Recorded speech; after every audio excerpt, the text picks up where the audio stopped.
Hey Reddit, I'm a 29M and I don't really post stuff like this, but I feel like I need to get this off my chest. The past couple of months have been hellish, and I can't stop thinking about everything I just discovered. It's going to sound dramatic, but I need to write it down, maybe to make sense of it all. 2 months ago, my mom died. She was my anchor, the one person in my life I could always count on. I missed my best friend's wedding because she was dying. At the time, it felt like the only thing I could do. Everyone said it was the right call, and yeah, I agreed. But what I found after she passed has shaken me to my core. I honestly don't know if I'll ever look at her the same way again. Before I get into the letters I found, I should explain what life was like before all this. Mom got sick last fall. Stage 4 pancreatic cancer. It was brutal, aggressive, and by the time we found out, the prognosis was grim. I moved back into the house I grew up in, took family leave from work, and spent every day with her. Those months were some of the hardest of my life, but also quietly beautiful. She was fading fast, but she still joked, still nagged me about eating enough, still told me to get outside instead of sitting next to her bed all day. She was stubborn, fiercely alive in ways that felt impossible given what her body was doing. Luke, my best friend since middle school, got married in March. He's like a brother to me. I was supposed to be his best man, and I'd been looking forward to that for months. But that week, Mom took a bad turn. Couldn't eat, barely conscious. I called him and told him I couldn't make it. He didn't hesitate. He said he understood completely. Even still, I felt guilty. I watched the wedding clips later on Instagram, and seeing him standing there without me, laughing with everyone, it stung more than I wanted to admit. But leaving wasn't an option, not when she needed me. Mom passed 2 weeks later, peacefully, in her sleep. I remember holding her hand, whispering that I loved her, trying to memorize the feel of her. The silence after she was gone was crushing, too big for a room, like the air itself was mourning. I couldn't leave the house for days. Every corner, every smell reminded me of her, the lingering scent of her coffee, the blanket she always kept over the couch, even the half-finished crossword on the dining table. A few weeks after the funeral, I finally tried to start cleaning out her things. I opened drawers, boxes, closets, just to keep busy, but mostly to avoid thinking about her not being there. That's when I found the tin box, locked, shoved behind old winter coats in the back of her closet. I recognized it. She'd kept tax papers in it at some point, but the lock felt strange. She never locked anything. After searching, I found a tiny key taped under her jewelry box. My stomach sank as I unlocked it. Inside, I expected bills, maybe some old keepsakes. But it wasn't that. It was a stack of letters, all addressed to me. Some were yellowed with age, others more recent. My name was scrawled across the envelopes in different handwritings, some from when I was 5, some when I was 10. The first letter I opened wasn't even from Mom. It was from a guy named Daniel. No last name. Postmarked when I was 5. I remember reading the first line. "I'm sorry I can't be there for your birthdays. I think about you every day." I froze. My mind raced. Was this from my dad? The one Mom always said left when I was a baby? I opened another letter. Same handwriting, different year. "You're probably in kindergarten now. I hope you like school. I wish I could see you." I read 5, 6, 7 more before I just sank to the floor. The letters continued for almost a decade, from ages 4 to 12. And every single one had been opened. Not by me, by Mom. She had read every letter and never said a word. My heart was hammering, and I felt sick. Everything Mom had ever told me about my dad, that he was gone, that he didn't want anything to do with me, was apparently a lie. The tone of these letters wasn't from someone who abandoned me. It was from someone desperate to reach me. Someone my mom kept away. I remembered being 12, asking Mom why I didn't have a dad. I'd never even had a real conversation about it before. She snapped at me, harder than I'd ever seen her, and told me not to ask again, that he was no good. I cried for hours, thinking I'd done something wrong. She came back later, apologized, and told me some people aren't meant to be parents. I swallowed it and believed her. But now, knowing what I know, that moment suddenly felt like a warning I'd ignored. The letters stopped after my 12th birthday. No explanation, no goodbye, nothing. Just silence. That silence suddenly felt familiar, like a pattern I hadn't realized existed until now. A few days later, as I dug through more drawers, I found another envelope. This one was from Mom. My name in shaky, uneven handwriting on the front. On the back, she'd written, Only when you're ready. At first, I didn't understand. Then I realized she'd been protecting me from something. Something massive. Something worse than anything I'd imagined. The kind of thing that could ruin the way I saw my childhood, my life, even her. I called Luke that night just to talk to someone. Told him I found something weird in Mom's things. He asked if I wanted to talk about it, and I lied, said not yet. I couldn't say it out loud. It made it too real. Every time I sit in her room now, staring at the empty space where her chair used to be, I can't stop thinking about those letters. About what she protected me from. About the man who tried to reach me for years, and what Mom must have known that I didn't. I feel like my entire childhood has been rewritten in front of me, and I don't know where to start picking up the pieces. All I know is that whatever she kept from me, whatever she tried to protect me from, it's bigger than I could have ever imagined. And I'm terrified of what I'll find when I finally read her letter. I didn't touch Mom's letter for days. Every time I looked at it, my stomach twisted. The envelope was yellowed, the ink faded, but her handwriting, so familiar, made it feel like she was speaking directly to me even though she was gone. Finally, one night, I sat at the dining table with the envelope in front of me, the house silent except for the faint hum of the refrigerator. My hands shook as I opened it. The first line made my heart stop. If you're reading this, I'm gone. I hope you can forgive me for keeping so much from you. I was trying to protect you, but I know now that I may have only made things harder.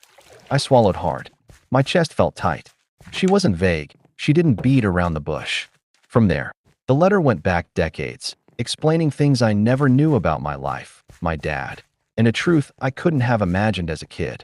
She told me my dad, Daniel, hadn't abandoned me. He had been forced out. There were complications, legal battles, threats I didn't understand fully at first. I read that she had discovered someone in her past, a person she had trusted, someone close to her family, who had manipulated the situation to keep Daniel away. She didn't go into specifics, but the words made it clear it had been deliberate. She had hidden him from me for years to keep me safe. And then came the part that hit me like a punch to the gut. She revealed that Daniel had tried to reach me multiple times. Letters, phone calls, even messages to friends' parents. But she intercepted everything. Every single attempt. She said she knew the letters were filled with love, that he had never stopped thinking about me, but she feared the consequences if I ever met him too soon. She wrote that she had hoped to tell me herself when I was older, but life had a way of moving faster than plans. I sat there for what felt like hours, reading, rereading. My mind kept looping back to that moment when I asked her about my dad at 12. The anger, the frustration, the tears, it all made sense now. Not excuses, not apologies that could undo the years I spent feeling abandoned, but context. She thought she was protecting me. She thought she was shielding me from a danger I couldn't understand as a child. And then, buried further in the letter, was a confession she hadn't put anywhere else. She wrote about things I didn't expect, about my earliest childhood memories, about events I barely remembered, about a small apartment she'd lived in right before I was born. She hinted that my birth had been complicated, that my father had been present in ways I'd never known, but she never elaborated. She said she feared telling me could put both of us at risk, but she hoped that someday I'd be able to find him. I closed the letter for a moment, hands trembling. My chest felt tight, my head spinning. Everything I had believed about my childhood, about my mom, about my dad, about the reasons I had grown up without him, was unraveling in front of me. I needed answers. I couldn't sit in the house forever, pretending everything was normal. I had to know what had actually happened. I had to find Daniel. But there was also fear. What if he had changed? What if he wasn't the person in the letters? And even if he was, what if I wasn't ready for him? I spent the next few days going through more of Mom's things, looking for clues. Old phone records, journals, scraps of paper tucked in drawers. Everything hinted at a life she'd kept compartmentalized, a side of her existence that I hadn't known about. There were pictures, too. Some of Daniel, some of people I didn't recognize. I scanned every one, memorizing faces, dates, and locations. And the strangest part? Alongside the letters, there were notes she'd written to herself, reminders, warnings. Don't let him contact him yet. Too young. Keep him safe. One day he'll understand. Reading those lines, I realized the magnitude of what she'd done. She had been the gatekeeper of my life in ways I hadn't appreciated. Maybe I had hated her at times for keeping secrets, but now, I felt a strange mix of anger and awe. She had carried the weight of the truth alone for decades. One night, I dreamed of her. I was a kid again, sitting in her lap, asking her why my dad didn't love me. She looked me in the eyes, trembling, and whispered, "I'm trying to keep you safe, baby. One day you'll understand." I woke up in a sweat, heart racing. That dream was hauntingly accurate, like my subconscious had pieced together memories my conscious mind had buried. By the end of that week, I knew I had to act. I had Mom's letter, her warnings, her instructions written between the lines. I couldn't ignore them. I had to find Daniel. I had to understand the life I'd been denied. I had to see if the man in the letters, my father, was still out there somewhere. I didn't sleep much that week. I started tracing addresses, calling old contacts Mom had kept in her journals, digging into online records. Every step felt like walking into a labyrinth with no exit, but I couldn't stop. It was like something inside me had woken up, a drive I didn't know existed until now. And then, just as I thought I was hitting dead ends, I found a lead, a clue that could bring me closer to him than I'd ever been before. It wasn't much, a city name, a partial address, a year. But it was something. Enough to give me hope. Enough to make me realize that whatever Mom had been protecting me from, I was finally ready to face it. I'm scared, Reddit. Scared of what I might find. Scared of what Daniel might look like now. Scared of what he might have gone through. Scared of the man, or father, he might be. But I'm also determined. For the first time in years, I feel like I'm taking control of my life in a way that Mom would have wanted. And I know one thing for certain. Whatever happens next, nothing will ever feel the same again. I didn't sleep much the next few nights. My mind was racing constantly, looping through Mom's letters, her warnings, and the tiny breadcrumbs she'd left behind. That partial address, that city name, like a beacon in the dark, it kept pulling me forward. I felt like a detective chasing a case I didn't want to solve, except the stakes weren't just some random crime. This was my life, my childhood, my missing years. I started small, using the internet to track down anything connected to the clues Mom had left. Public records, social media, old acquaintances she'd mentioned. Every search felt like peeling back layers of my own past, layers I didn't even know existed. And I kept asking myself, what if he's not the same person from the letters? What if he doesn't remember me? Or worse, what if he doesn't want to know me? I spent hours in the house, cross-referencing dates and locations from Mom's notes with what I could find online. I found old photos of him, grainy and yellowed, sitting with her in their 20s, smiling in ways that made me wonder how my life could have been different. I studied every detail, the way he held her hand, the way they looked at each other. I realized I had spent my whole life thinking I was abandoned, when really, I had been deliberately kept away. And then came the first real breakthrough. I found a social media account linked to the city Mom had mentioned. It wasn't active much, but there was a profile picture. An older man, dark hair starting to gray, eyes that immediately made me pause. The letters from my childhood flashed in my mind. Those eyes, that expression, could it really be him? I stared at the screen for what felt like an hour, frozen. I couldn't just message him. What would I even say? "Hi, Dad. Remember me?" Too absurd. Too simple. And yet, the thought of letting him slip away again, the way Mom had feared, was unbearable. I did what any desperate person might do. I started looking for more connections, things that would prove it was him. Mutual friends listed on the profile, old posts tagged in his city, places mentioned in his bio that matched Mom's notes. Everything lined up. Slowly, terrifyingly, it became real. He was out there. Daniel, my dad. Not a ghost from my imagination, not a figment of memory, but a living, breathing person who had tried for years to reach me, only to be blocked at every turn. The more I dug, the more I felt Mom's presence. I could hear her voice in my head, the same one from her letter. "Only when you're ready." I kept asking myself if I was ready. I didn't feel ready. I felt raw, angry, vulnerable in ways I hadn't since childhood. But I also knew I couldn't ignore this. Not anymore. Finally, after days of searching, I found a potential lead, an email address buried in one of Mom's old digital files. It was old, probably from when she first moved to that apartment, but it matched the pattern of Daniel's name. My fingers hovered over the keyboard for what felt like eternity. Could I even do this? Could I really reach out to the man I had dreamed about for years? The man who had loved me from afar, who Mom had protected me from seeing until I was ready? I typed a draft, erased it, typed another. over and over. The words never felt right. "Hi, I'm your son" felt too blunt. "I know you tried to reach me" sounded accusatory. "Mom kept me from you" was painful, but accurate. I finally settled on something that, to me, felt human, honest, vulnerable. Before I sent it, I paused. My heart was hammering, my hands shaking. What if he didn't respond? What if he was bitter? What if he had moved on, built a life that didn't include me? What if this ruined everything? But then I remembered Mom. All the years she carried the weight of her decision. All the sacrifices she made to keep me safe. She had trusted me to handle this when the time came. I couldn't back down now. I hit send, and then I waited. The next 24 hours were the longest of my life. I stared at my phone, refreshing, imagining a million scenarios in my head. Maybe he'd ignore me. Maybe he'd be angry. Maybe he'd be happy. I didn't know what I wanted more. Confirmation that he was out there, or proof that I hadn't imagined it all. Finally, late at night, my phone buzzed. An email from the address. My chest tightened so much I thought I'd pass out. I opened it slowly, half expecting it to be spam, half expecting it to shatter everything. The words were simple, but they hit me like a tidal wave. "I've waited so long to hear from you. I don't even know where to start. I see now that your mother tried to protect you, but I've never stopped thinking about you. Can we meet?" I dropped the phone onto the table.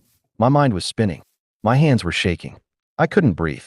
All the emotions I'd buried since childhood, anger, longing, confusion, grief, flooded back at once. I felt everything and nothing simultaneously. I realized, in that moment, that my life had changed forever. Whatever happened next wouldn't just be a meeting, it would be a reckoning. A collision of the past and present, of secrets kept and truths revealed. And I knew I couldn't run from it anymore. That night, I didn't sleep. I just sat in Mom's living room, holding her letter, staring at the wall, thinking about how she had sacrificed her peace, her honesty, for me. And now, it was my turn to face the consequences, to take the next step. I had no idea what would happen when I finally met him, but I knew one thing for sure. I couldn't wait any longer. The past had caught up to me, and it was time to confront it. I didn't sleep much the night I got that email. I kept rereading it, imagining every possible scenario of what meeting Daniel could be like. My mind raced with questions. Would he even recognize me? Would he be the man in the letters, or someone completely different? Would I hate him? Or worse, would he hate me? I felt a strange mix of excitement, fear, and grief all at once. After a few days of back and forth emails, we finally set a date. A small coffee shop in the city Mom had mentioned, the one she had hinted was safe. I picked a quiet Saturday afternoon, hoping it would be calm, hoping I wouldn't chicken out at the last second. Part of me wanted to just stay home, pretend I hadn't reached this point, but that wasn't me anymore. Mom had trusted me to do this, and I wasn't about to let fear win. The morning of the meeting, I woke up early. I didn't shower at first. I couldn't bring myself to move. I just sat in Mom's old armchair, staring at the window, watching sunlight spill into the living room. I kept thinking about her, about how she had carried all of this alone, trying to protect me from something I didn't understand. And now, I was about to step into it myself. I drove into the city, the streets buzzing with life, completely unaware of how many times my hands had gripped the steering wheel so tightly it hurt. I rehearsed what I would say, over and over. None of it felt right. I didn't want to sound angry or desperate, or like I had been abandoned for 12 years. I just wanted to understand. When I got to the coffee shop, I sat outside first. I needed to watch him, to see him from a distance. And then I saw him. Daniel. He hadn't changed as much as I expected. Grayer hair, a few more lines on his face, but the same eyes. Those eyes from the letters. Intense, tired, but unmistakably him. My chest tightened. I felt like I was going to throw up and cry at the same time. He spotted me almost immediately, paused, and his face went through 100 emotions before settling on something soft, wary, hopeful. He walked toward me slowly, and the world around us seemed to blur. I could see every detail of him, the slight tremor in his hands, the careful way he set his coffee cup on the table, the way he looked at me like he'd been imagining this moment for years. "Hey," he said, voice low, almost hesitant. "Hi," I replied. That was it. Just one word, but it felt heavier than anything I'd ever said. We sat down. There was an awkward pause. I wanted to scream at him, ask him why, demand to know why he had never fought harder, but I didn't. I just watched him, taking in the man who had been my father, who had loved me from a distance all those years. I, I don't even know where to start, he said finally. I've thought about this day for so long, and now that it's here, I'm terrified I'll get it wrong. You didn't get it wrong, I said, though my voice shook. Mom, she explained some things. Not everything, but enough. He nodded, swallowing hard. I knew she had her reasons. I tried to reach you so many times, and she stopped me. I hated it, but I also knew she was trying to protect you. I just didn't know how. For the first time, I felt tears prick my eyes. All the anger, all the longing, all the childhood pain. I let a fraction of it out, just enough. I've spent my whole life thinking I was abandoned, I said. I wasn't. I was just kept away. He reached across the table, hesitated, then lightly touched my hand. I never stopped thinking about you. I never gave up. I wanted to be here, for you, for every missed birthday, every holiday, every moment I couldn't share. I didn't know how to get through her, and I was afraid I'd lose you forever if I pushed. I nodded, swallowing hard, the lump in my throat making it hard to speak. I don't hate you. I need time. I need to understand all of this. Mom, she protected me, but she left me pieces to find. And now I'm here. I guess I'm ready. He smiled faintly, almost like relief washed over him. That's all I've ever wanted. For you to be ready. For you to make the choice to know me on your terms. I'll wait as long as you need. We sat for hours, talking in fits and starts. Pieces of my childhood, pieces of his life, pieces of Mom's carefully hidden past, all spilling into the tiny coffee shop, blending into something new. He told me about the letters, how he'd written them, and how each one had felt like a lifeline thrown into the dark, only to be intercepted. He told me about the obstacles, the people, the circumstances he couldn't overcome. And for the first time, I started to see the full picture. It wasn't just about lost time. It wasn't just about missed birthdays or missed school plays. It was about love, the kind of love that doesn't fade, even when separated by lies, fear, and years of absence. I felt it, strangely, in that moment. A connection I had never known existed suddenly felt real. Before I left, he asked me something I didn't expect. Do you want to meet him? He hesitated. The one who made all of this impossible. I froze. My mind flashed back to Mom, to the letters, to the life she'd protected me from. And then I realized I did. I wanted to know everything. Every truth, every secret, every piece of the life I'd been denied. I nodded. Yeah, I do.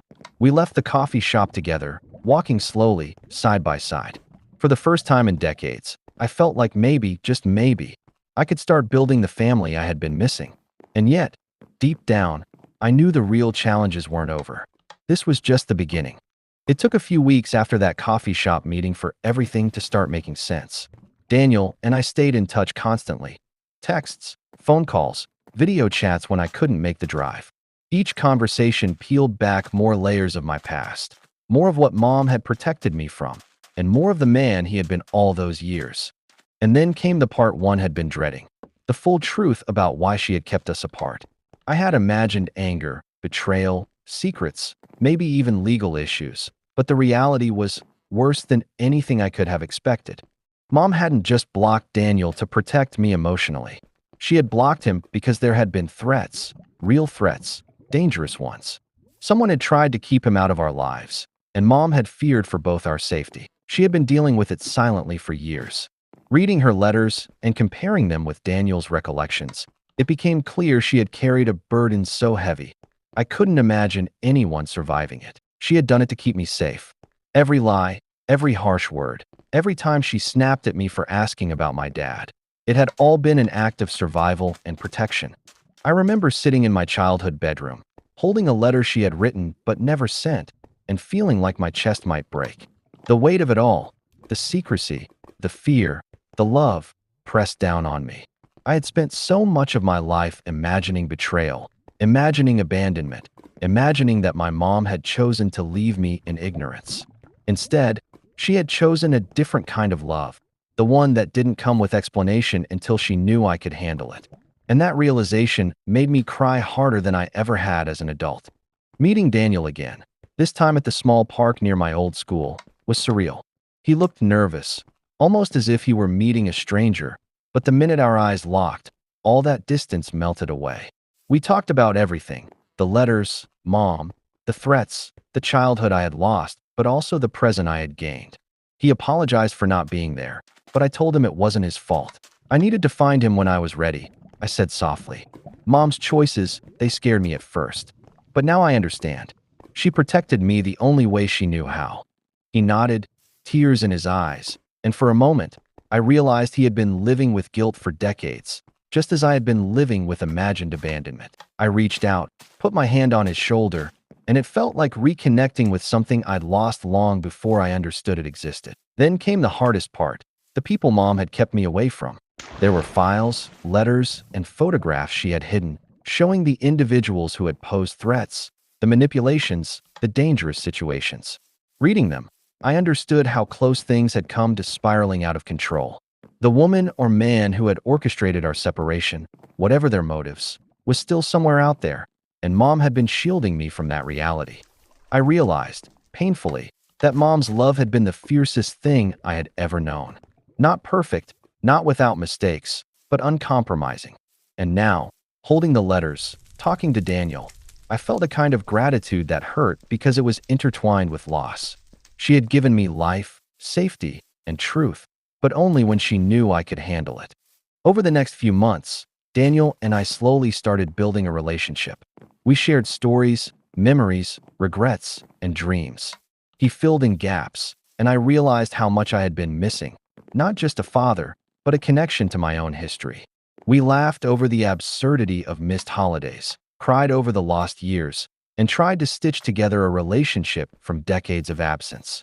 One day, as we were looking through a box of Mom's keepsakes, I found a photograph I hadn't seen before. It was Mom, smiling, holding me as a toddler, and Daniel standing next to her, a cautious smile on his face. I stared at it for a long time. I could feel the tension, the fear, the love frozen in that moment. And I realized that my life had always been full of choices I hadn't known about. The choices Mom had made for me. The choices Daniel had wanted to make but couldn't. And now the choices I could finally make for myself. I still feel grief. Mom is gone, and nothing can bring her back. But I feel closer to her than I ever have, because I understand her in ways I couldn't as a child. She protected me, yes, but she also gave me the tools to find the truth eventually. And maybe that was her last gift, the chance to reclaim my own life, to rebuild the family I thought I'd lost. Meeting Daniel, reconnecting, and finally confronting the past wasn't easy. There were tears, anger, fear, and moments where I wanted to walk away. But in the end, I realized that love, real love, is complicated. It doesn't always look like what you imagine. Sometimes it's messy, dangerous, hidden, and painful. But sometimes, if you survive it, it's the most beautiful thing in the world. Now, when I sit with Daniel, I don't think about the years we lost. I think about the future we can build, the memories we can create, and the love that persisted despite everything. And I carry Mom with me in every choice, every conversation, every moment of forgiveness and understanding. She gave me the courage to face the truth, and I intend to honor that. I still keep her letters tucked away in my drawer. Some days, I read them again, and it feels like she's sitting beside me, guiding me, reminding me that love sometimes comes disguised as hardship, and that protection isn't always easy to understand. But most importantly, I know this: she loved me fiercely, and that love, flawed, secretive, and absolute, saved me in ways I didn't realize until I finally found my father. It's been months since I first opened her letters, since I reached out, since I met Daniel. My life feels different now, heavier, maybe, but fuller. I've faced truths I never imagined, uncovered family secrets I couldn't have dreamed of, and yet I've never felt more alive.